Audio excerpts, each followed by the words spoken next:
Bagian keempat dari bab 1 ini adalah tentang teori-teori sosiologi. Oke. Teori berarti penjelasan tentang sebuah kenyataan sosial. Jadi melalui teori, orang berusaha untuk menjelaskan sebuah kenyataan sosial. Dengan berteori, orang berusaha menjelaskan sesuatu. Dalam masyarakat sederhana, orang biasanya menggunakan mitos, cerita-cerita untuk menjelaskan sebuah fenomena sosial yang mungkin sulit dimengerti. Fenomena sosial atau fenomena alam yang luar biasa dijelaskan dengan menggunakan mitos.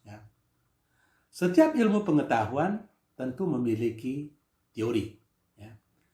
Tetapi kepastian atau tingkat kepastian dari teori-teori itu berbeda dari satu ilmu ke ilmu lainnya. Teori-teori dalam ilmu alam pasti lebih tinggi tingkat kepastiannya daripada teori-teori dalam ilmu sosial. Oleh sebab itu, teori-teori dalam ilmu sosial adalah semacam cara pandang atau perspektif dalam meneropong kehidupan masyarakat atau meneropong sebuah kehidupan sosial. Salah satu cara untuk mengelompokkan teori-teori sosiologi adalah dengan mengikuti anjuran dari George Ritzer dalam bukunya yang berjudul Sosiologi adalah Ilmu Pengetahuan Berparadigma Ganda. Pengelompokan yang dibuat oleh Ritzer itu didasarkan atas paradigma-paradigma yang ada di dalam sosiologi. Apa itu paradigma? Paradigma adalah pokok persoalan yang mestinya diselidiki oleh cabang ilmu pengetahuan tertentu. Atau secara sederhana, objek studi dari satu ilmu pengetahuan, satu komunitas ilmu pengetahuan. Dan menurut Ritzer, di dalam sosiologi ada 3 paradigma yang berbeda. Ini paradigma fakta sosial, paradigma definisi sosial, dan paradigma perilaku sosial. Nah, teori-teori dalam sosiologi bernaung di bawah paradigma-paradigma itu.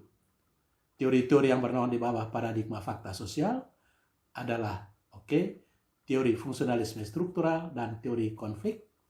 Sedangkan teori-teori yang bernaung di bawah paradigma definisi sosial adalah teori tindakan, interaksionisme simbolik, fenomenologi, dan etnometodologi. Dan satu teori yang bernaung di bawah paradigma perilaku sosial adalah teori pertukaran sosial. Kita lihat teori itu satu persatu. Teori-teori yang bernaung di bawah paradigma fakta sosial. Paradigma fakta sosial adalah satu pandangan yang mengatakan bahwa objek studi sosiologi yang sesungguhnya itu adalah fakta sosial atau kenyataan-kenyataan sosial yang berada di luar individu. Kita sudah jelaskan itu. Dan ada 2 teori yang bernaung di bawah paradigma ini. Satunya itu teori fungsionalisme struktural dan kedua itu teori konflik. Kita lihat yang pertama, teori fungsionalisme struktural. Apa itu teori fungsionalisme struktural? Teori fungsionalisme struktural adalah satu teori yang mengatakan atau yang memandang masyarakat sebagai satu sistem yang terdiri dari bagian-bagian atau elemen-elemen atau unsur-unsur yang tidak bisa berfungsi tanpa keterkaitan dengan unsur-unsur atau elemen-elemen lain. Dan kemacetan pada salah satu elemen akan menimbulkan kemacetan pada keseluruhan. Itu pengertian dasar dari teori fungsionalisme struktural. Contoh, Sekolah Tinggi Filsafat Katolik Ledalero sebagai satu institusi merupakan satu masyarakat dalam skala kecil, dapat dianalisis dengan menggunakan teori fungsionalisme struktural. Dia memiliki elemen-elemen, dosen, mahasiswa, prasarana, kurikulum, dan seterusnya. Jadi semua itu harus berfungsi atau menjalankan fungsinya dengan baik sehingga STF Calodoloro sebagai satu keseluruhan juga bisa berfungsi dengan baik. Demikian juga dengan masyarakat luas. Masing-masing elemen harus fungsional supaya masyarakat secara keseluruhan bisa berfungsi dengan baik. Oke, namun secara ekstrem teori ini mengatakan bahwa segala sesuatu itu ada fungsinya, ya. Termasuk hal-hal yang kita anggap tidak ada fungsinya, tidak ada gunanya, seperti peperangan. Ya. Mungkin fungsi peperangan untuk mereka itu adalah mengurangi jumlah penduduk atau menguntungkan para produsen senjata. Ya. Ya. Jadi ada untungnya, ada fungsinya peperangan. Sakit, ya, ada fungsinya, ya. Mungkin memberikan pekerjaan kepada para tenaga medis, ya. Ya, sakit, kematian, ya, ada fungsinya, ya, ya macam-macam lah fungsi kematian, ya. Menyiapkan makanan gratis untuk mahasiswa yang tinggal di sekitar kediaman orang yang meninggal, ya. Tapi itulah soalnya. Sebagai seorang ilmuwan sosial, ya, kita harus selalu bertanya fungsional untuk siapa dan tidak fungsional untuk siapa. Kematian mungkin fungsional untuk mahasiswa yang gantung periuk tadi, tapi tidak fungsional untuk keluarga yang berduka. Ya. Demikian juga mungkin sakit, ya. Fungsional untuk kelompok tertentu, tapi tidak fungsional untuk kelompok yang lain. Salah satu pendapat yang mengatakan bahwa sesuatu itu atau segala sesuatu itu fungsional dilontarkan oleh Herbert Gans yang membuat analisis tentang kemiskinan. Ada bermacam-macam fungsi kemiskinan. Saya kira Herbert Gans itu menyebut 36 fungsi kemiskinan. Ya. Tapi saya hanya menyebutkan beberapa di sini sebagai contoh. Ya. 1. Fungsi kemiskinan, menyediakan tenaga kerja untuk pekerjaan-pekerjaan kotor. Ya. Kalau tidak ada orang yang miskin, tidak ada orang yang mau melakukan pekerjaan kotor. Sapu jalan, ya. Jadi buruh pelabuhan, dan segala macam itu kan. Oke, maaf, bukan apa. Tapi tidak mungkin orang berdasi ya pergi pikul karung, kan susah. Kedua, menimbulkan dana-dana sosial. Ya. Itu karena ada kemiskinan, ya. Orang bisa menjual kemiskinan itu untuk membangkitkan dana-dana sosial, bisa juga. Ya. Atau pemanfaatan barang-barang bekas. Ya. Karena ada orang miskin, maka barang-barang bekas itu bisa dimanfaatkan kembali. Ya. Jadi apa yang dibuang di Bantar Gebang, Bekasi, Jakarta itu bisa diolah kembali. Ya. Itu semua bisa dilakukan karena ada orang miskin menurut Herbert Gans. Ya. Dan berikut itu menguatkan norma-norma sosial. Ya. Menimbulkan sikap altruisme. Ya. Memungkinkan tindakan amal dan seterusnya dan seterusnya. Jadi itu salah satu contoh, ya, dari pendapat yang sangat ekstrim dari teori ini, yang mengatakan bahwa segala sesuatu itu ada gunanya, ada fungsinya. Dan Herbert Gans membuat analisis tentang fungsi kemiskinan. Oke. Meskipun Gans menyebutkan fungsi kemiskinan, namun itu tidak berarti bahwa dia mendukung kemiskinan. Ya.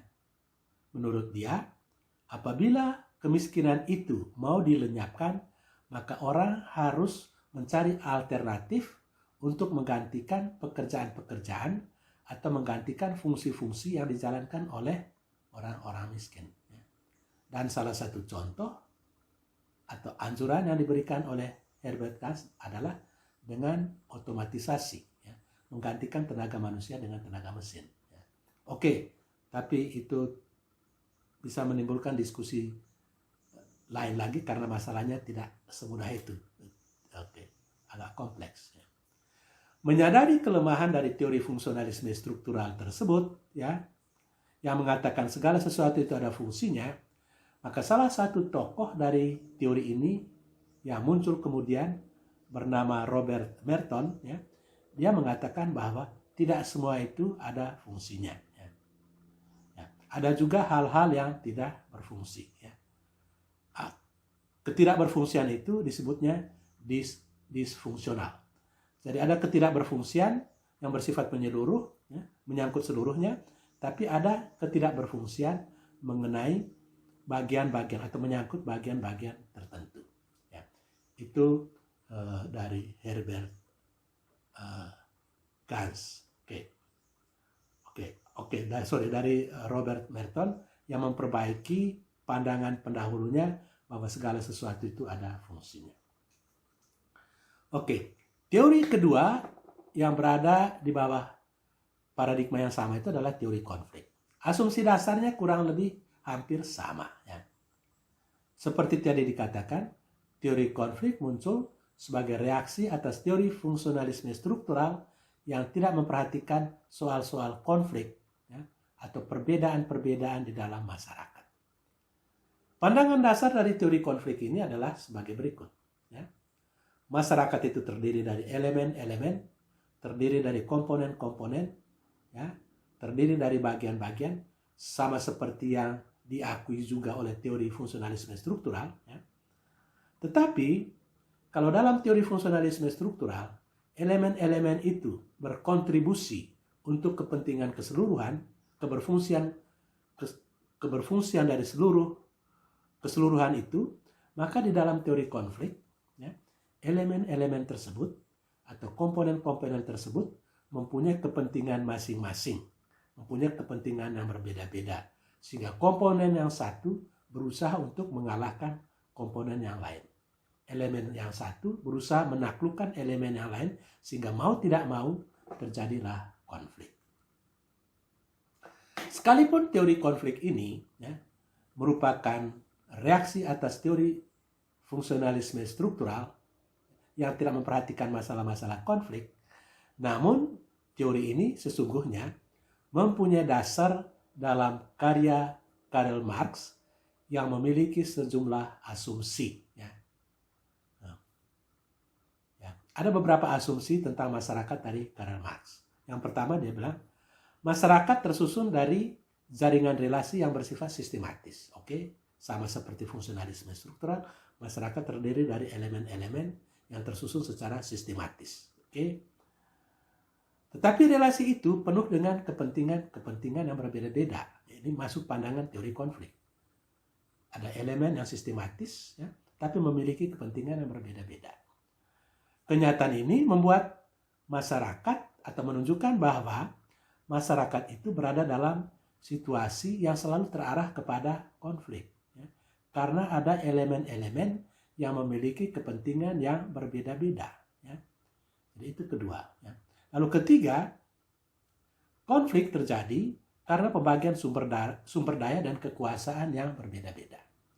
Makanya terjadi konflik. Ada orang kaya, ada orang miskin, ada orang yang berkuasa, ada orang yang tidak berkuasa. Terjadilah konflik. Dan terakhir, konflik telah memungkinkan terjadinya perubahan sosial. Ya. Itu hal yang positif. Konflik menimbulkan perubahan sosial.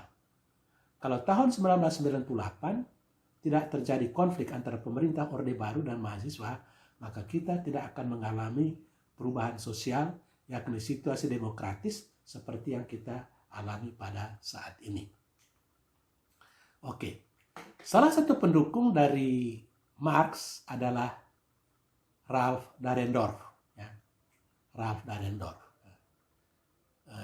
Salah seorang pendukung dari Mazhab Frankfurt School. Ya. Menurut Ralph Dahrendorf, ya, sumber utama konflik sosial ya, adalah kekuasaan dan wewenang. Ya. Jadi sumber konflik itu adalah kekuasaan dan wewenang. Kekuasaan dan wewenang atau distribusi kekuasaan dan wewenang yang berbeda-beda itulah yang menyebabkan konflik. Ya. Ada orang yang berkuasa, ada orang yang tidak berkuasa. Itulah yang menyebabkan konflik. Ada orang yang punya otoritas, ada orang yang tidak punya. Itu juga menimbulkan konflik. Tetapi kekuasaan atau wewenang itu tidak melekat secara, terutama kekuasaan itu ya, tidak melekat secara intrinsik dalam pribadi yang berkuasa, ya, melainkan pada posisi-posisi sosial. Ya. Saya sebagai dosen mempunyai kekuasaan atas mahasiswa, bisa menyuruh mahasiswa melakukan tugas-tugas perkuliahan selama saya menjadi dosen. Ketika saya tidak lagi menjadi dosen, ya, saya tidak lagi berhak untuk memberikan tugas-tugas kepada mahasiswa. Jadi kekuasaan saya sebagai dosen berkaitan dengan posisi sosial saya sebagai dosen, bukan atau tidak berhubungan dengan pribadi saya. Ya, oke. Menurut Dahrendorf, ya, kekuasaan itu selalu bersifat dialektis. Ya. Ada orang yang berkuasa dan ada orang yang tidak berkuasa. Ya. Baik, saya kira ini dua teori yang bernaung di bawah paradigma yang sama, yakni paradigma fakta sosial. Kita masih melanjutkan pembahasan kita tentang teori-teori sosiologi modern. Sekarang kita beralih kepada teori-teori yang bernaung di bawah paradigma definisi sosial. Pokok persoalan yang menjadi objek studi menurut paradigma definisi sosial adalah makna atau interpretative understanding dari sebuah tindakan sosial bagi seorang individu. Ya. Bagi Max Weber, ya, suatu perbuatan menjadi sebuah tindakan sosial kalau tindakan itu mempunyai arti bagi dirinya dan diarahkan kepada orang lain. Ya. Jadi di dalam tindakan sosial itu terkandung intensio, ya, motivasi, ya, makna bagi dirinya dan terarah kepada orang lain. Beberapa teori yang bernaung di bawah paradigma ini adalah teori tindakan, ya, teori interaksionisme simbolik, ya, teori fenomenologi, dan teori etnometodologi. Kita lihat yang pertama itu teori tindakan. Teori tindakan sepenuhnya mengikuti karya Max Weber. Ya. Namun teori ini tidak mengalami perkembangan, ya, tidak mengalami perkembangan. Ya. Tetapi teori ini menjadi penting, ya, karena dia meletakkan dasar yang kuat bagi teori-teori yang muncul sesudah itu, khususnya teori interaksionisme simbolik. Ya. Teori ini kemudian dikembangkan oleh Talcott Parsons dari fungsionalisme struktural, ya, dengan teorinya itu tentang sistem tindakan. Ya. Oke, uraian terperinci mengenai teori tindakan ini bisa dibaca sekali lagi dalam buku ini, halaman 44 sampai 46. Oke. Kita lanjutkan dengan teori yang kedua, itu teori interaksionisme simbolik. Ya. Interaksionisme simbolik menunjuk pada jenis interaksi yang khusus antara individu-individu. Ya. Kekhususan interaksi itu nampak dalam kenyataan bahwa dalam berinteraksi, ya, manusia tidak cuma memberikan reaksi terhadap aksi, ya, tetapi sebelum memberikan reaksi, memberikan respons atau tanggapan, dia terlebih dahulu memberikan interpretasi, ya, atau memberikan makna terhadap simbol, ya, entah itu kata atau tindakan yang disampaikan kepadanya. Jadi ketika saya menyampaikan sesuatu kepada orang lain, saya sebetulnya menyampaikan simbol. Ya. Saya berbicara atau saya ancam atau panggil, itu saya menyampaikan simbol. Dan sesudah orang menangkap makna simbol yang saya berikan, barulah orang itu memberikan respons. Saya panggil, dia menangkap makna simbol, dan kemudian dia datang. Atau kalau saya ancam tinju, dia takut, dia lari. Ya. Ya. Jadi saya memberikan simbol, ya, dan sesudah menangkap makna simbol, baru orang melakukan respons atau tanggapan. Ya. Jadi intinya seperti itu. Ya. Memberikan aksi, lalu interpretasi atau pemaknaan, sesudah itu orang memberikan tanggapan. Ya. Contohnya seperti yang saya jelaskan tadi. Ya. Atau di Flores, kadang-kadang teman-teman menyapa satu sama lain itu dengan maki. Ya. Ya. Sebelum memberikan respons, dia harus interpretasi dulu, memaknai maki itu. Apakah maki sungguhan atau maki sebagai bagian dari bentuk sapaan. Ya. Ya. Dan respons sangat bergantung kepada interpretasi, sangat bergantung kepada makna yang diberikan kepada aksi itu. Ya, oke. Dalam interaksionisme simbolik, ya, aksi baik kata maupun tindakan tadi itu dimaknai sebagai tindakan simbolis. Ya, jadi tadi ini saya beri pesan simbol, ya. Lalu orang menangkap maknanya, sesudah itu baru memberikan respons. Ya, itulah sebabnya ya interaksi yang demikian itu dinamakan interaksionisme simbolik. Ya. Karena kita berinteraksi berdasarkan makna simbol yang kita tangkap. Ya. Nah. Di dalam interaksionisme simbolik itu ada 3 tahap dalam interaksi. Ya. Tadi sudah saya jelaskan secara singkat, ada aksi, ada interpretasi atau pemaknaan, dan ada respons atau tanggapan. Ya. Nah, di sini juga ada perbedaan antara interaksionisme simbolik, ya, teori sosiopsikologis, dan behaviorisme, salah satu teori psikologi. Ya. Dalam behaviorisme, ya, dikatakan bahwa interaksi antara individu atau antara manusia itu terjadi hanya melalui 2 tahap. Ya. Ada aksi dan ada reaksi. Ya. Sedangkan menurut interaksionisme simbolik, interaksi antara manusia itu terjadi melalui 3 tahap. Aksi, interpretasi atau pemaknaan, dan ketiga itu respons atau tanggapan. Oke.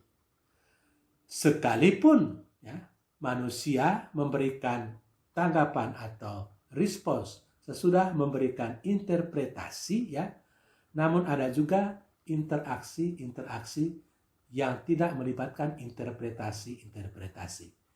Interaksi tersebut interaksi non-simbolik. Ya. Misalnya, ketika orang ya di dapur misalnya, ya, air panas tertumpah di kakinya, orang langsung maki. Itu non-simbolik. Karena tidak ada unsur refleksi di dalamnya. Tetapi misalnya, sesudah kena air panas, kemudian dia maki, tetapi dia sadar bahwa tidak boleh maki. Ya. Maka dia tidak sebut seluruh maki itu, maka di situ sudah simbolik. Karena ada kesadaran. Ya. Pelopor dari teori ini adalah George Herbert Mead, ya, seorang ahli psikologi sosial, dan Herbert Blumer, ya, mahasiswa dari George Herbert Smith, ya. Herbert Mead, ya. Blumer, ya. George Herbert Mead menulis sebuah buku yang berjudul Mind, Self, and Society. Ya. Buku itu merupakan bahan kuliah yang diberikan oleh Mead, ya. Tetapi diterbitkan sesudah dia meninggal. Bahan kuliah itu dikumpulkan oleh mahasiswanya dan dibuat dalam bentuk buku. Ya. Oke. Jadi itu teori interaksionisme simbolik. Teori yang ketiga bernaung di bawah paradigma definisi sosial adalah teori fenomenologi. Sebagai teori yang bernaung di bawah paradigma definisi sosial, ya, fenomenologi berargumentasi bahwa kenyataan-kenyataan sosial tidak tergantung kepada makna yang diberikan oleh individu, melainkan bergantung kepada kesadaran subjek.